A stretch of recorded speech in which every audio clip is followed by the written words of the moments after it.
well this morning. I am not well. I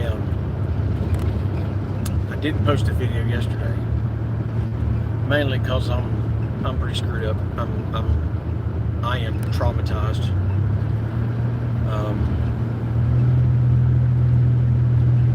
Yesterday morning, that would be Sunday, 3 o'clock in the morning, I could not even sleep.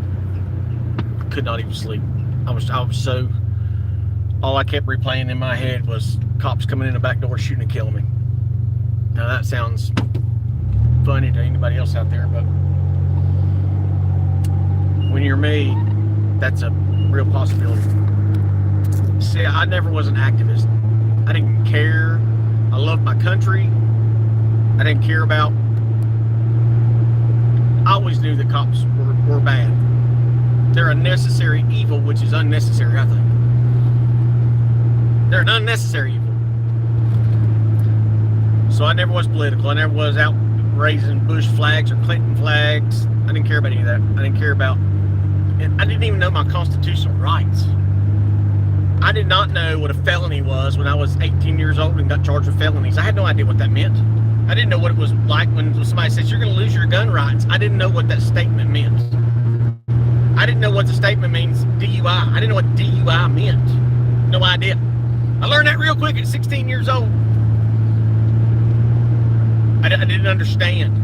And I think a lot of the American people are completely blind to what happens in the injustice system. My mother had no idea how corrupt the system was until she started going to court with me over fighting for my children. She had no idea how corrupt the system was.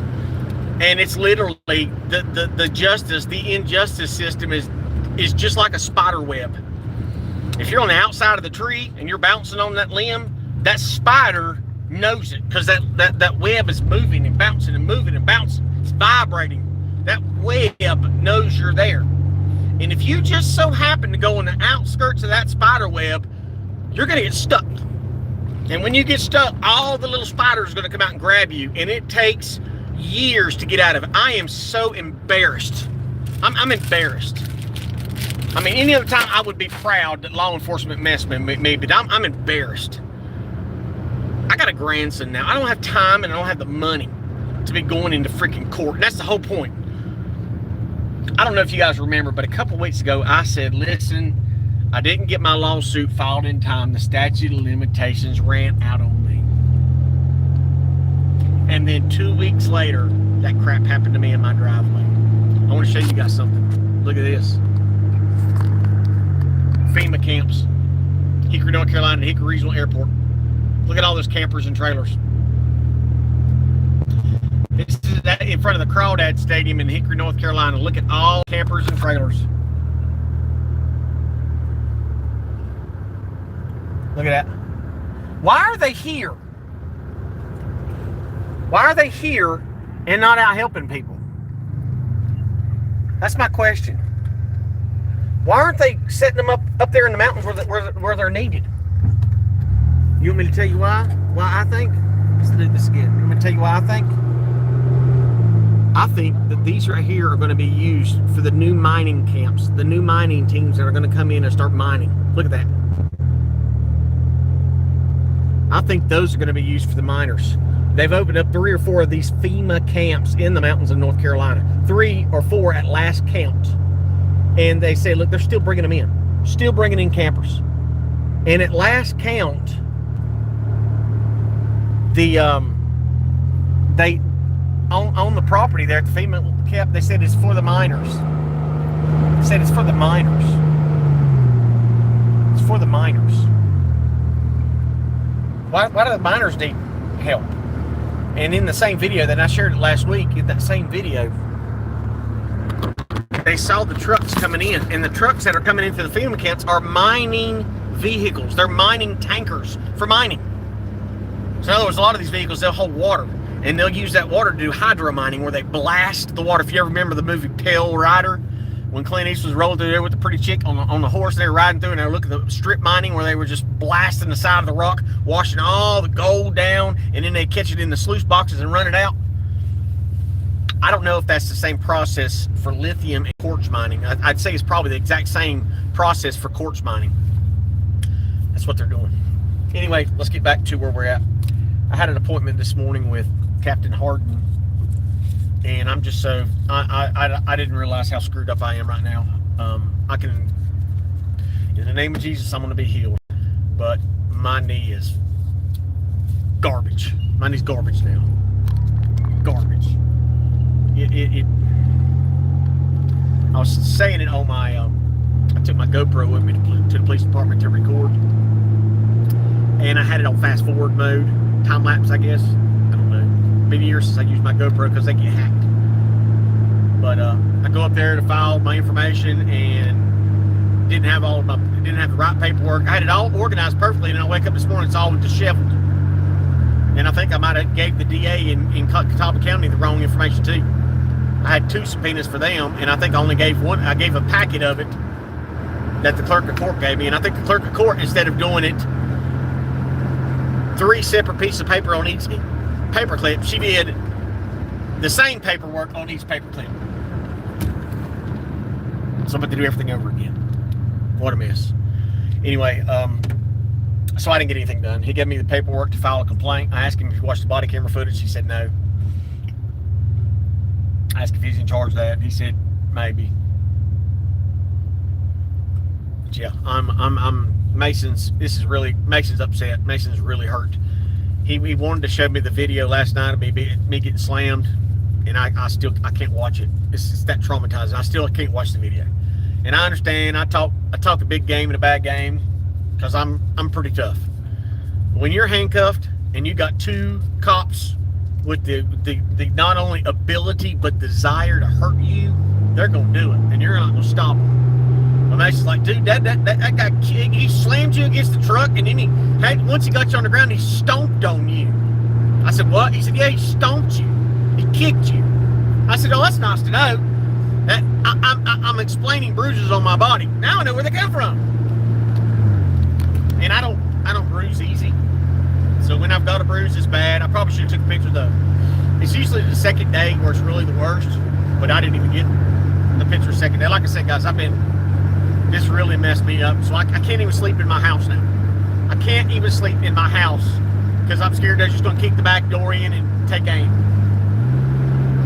So I've got to make the change real quick. If I got to camp out in the freaking cold, I guess that's what I'm going to do. I've been begging Tina, we got to get out of Longview, but it's just so strange that I wouldn't make that announcement online that, hey, you know, I couldn't get help on my lawsuit. I should have just done it myself. I didn't take the time to fill it out. I turned in the notice of hearing, but I didn't know that I could put the hearing off. I thought I had within 2 years to file it. You have 2 years to file your lawsuit, but you can give yourself 2 more years for them to respond. So I filed it, and I gave the another week for the response. I just didn't get it done right. Never sued anybody. I've sued for body camera footage several times, but I've never had a civil lawsuit against somebody. And nobody would help me do it. Lawyers do not want to take your case unless you've been shot, maimed, or killed. Lawyers don't care. And all of them say you need to get a lawyer from out of town. Well, they don't want to do it because they're out of town. So you're screwed. We need more lawyers like C.J. Grisham is what we need. Because he's taking cases on an upfront basis where you don't have to pay until your case settles. Like with Jack Smith or not Jack Smith, Texas Sheepdog. He's helped his cases. He's got several other cases where he's coming to help Cody High Roller. He's taking his case and got him off his. I mean, C.J. Grisham's getting it done. If you don't know who C.J. is, look him up. He was the president and founder of Open Carry Texas. Him and his son were out and he's a former Army. I think he's like above a sergeant. He was like an investigator, I think he was a cop investigator in the Army. I'm not sure. Don't quote me on it, but he was pretty higher up in the Army. And then he retired out, went to Iraq, Afghanistan, retired out, comes home, and then he starts doing Second Amendment activity. And he had a cop come up, grab him, disarm him, arrest him, put him in jail. And they wouldn't even let him sue for it. He did nothing wrong. See, people say that Texas is a gun-free state. It's not. It's not. You can't open carry Texas unless it's a long gun. So, and I think you have to have a concealed carry weapon just to be able to carry in Texas. So, he did a lot. So now he decided he's going to be a lawyer and start helping the little guy. So God bless C.J. Grisham. If you go to his channel and check it out and let him know I sent you. This sucks, dude. I don't have the time and I don't have the money to go through court. And it's never worth it. They can give me $100,000. It's still not going to be worth the trauma that me and my family went through. You see, Tina, she got a call from Mason's grandfather when Mason was a little baby. He said, listen, Bobby's in trouble. You need to hurry up and race home. So she raced home, and they found Mason's biological dad hanging from a tree out in the woods. So all she remembers is coming home and seeing ambulances and fire trucks and cops. And it triggered her back to that. Because when the cops took Mason's phone to call Tina, threatened Mason, you're going to go to social services, threatened her, we're going to call CPS to call her, and then she shows up and there's ambulances, fire trucks everywhere. So it really upset her, and it really scared her. And of course it scared Mason, terrified him, and it scared me. Because when you see the video, you're going to see me start screaming. I was like, Mason, get outside and record this. Now! Just kept screaming until he got outside. And he started recording. I don't know how much he got. And listen, a 12-year-old kid, he was 20 feet away recording it, and they still forced him to go back to the porch so he could not record what they were doing to his dad. They violated his First Amendment rights because they would not let him stand there and record what happened.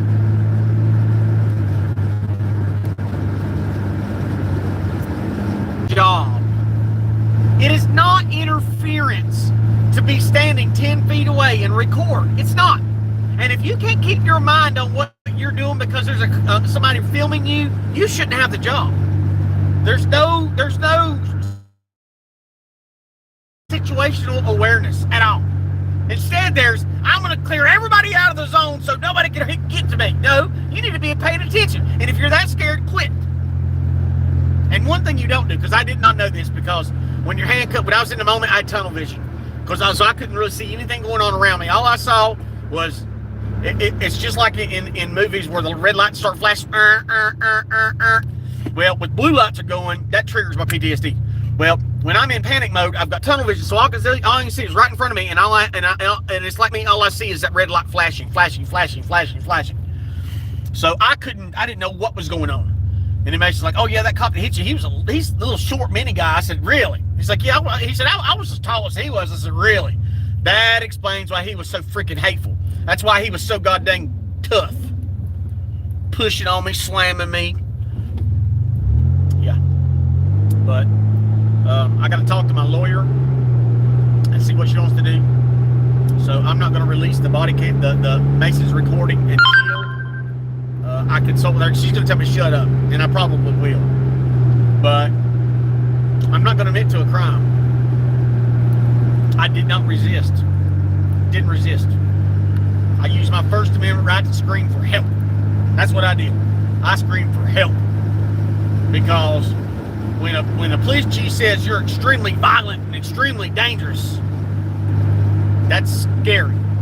That tells me they're setting me up. As long as they've got the narrative, this is a dangerous, violent man. As long as they have that narrative, that's justification for violating your rights, and if not worse, killing you. Cops are really smart. People, they're dumb when they run on emotion. Just like me, and I've told you this. With sin in my life, if I stay cool and calm, you're not going to hear a cuss word come out of my mouth. When I'm not angry, I don't sin. I don't look at women in lust. I don't wish bad for my neighbor. My biggest sin is I guess you could say coveting, because I covet a normal person's life. I covet not being on a targeted terrorist watch list. I covet not being on a government watch list. That's what I covet. I want an equal access to my environment. I want equal rights to my community.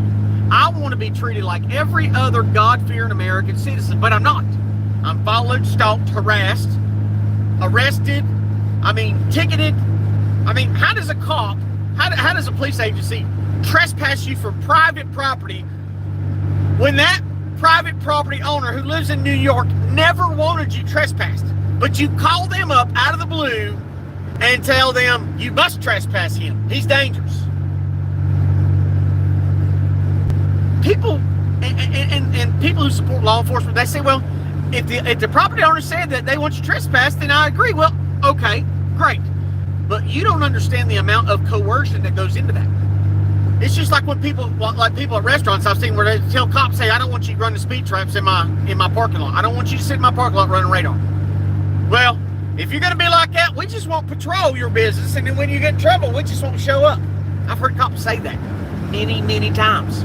So people in the community are scared that if they piss law enforcement off, they're going to become a target, and then cops are not going to protect and defend their property.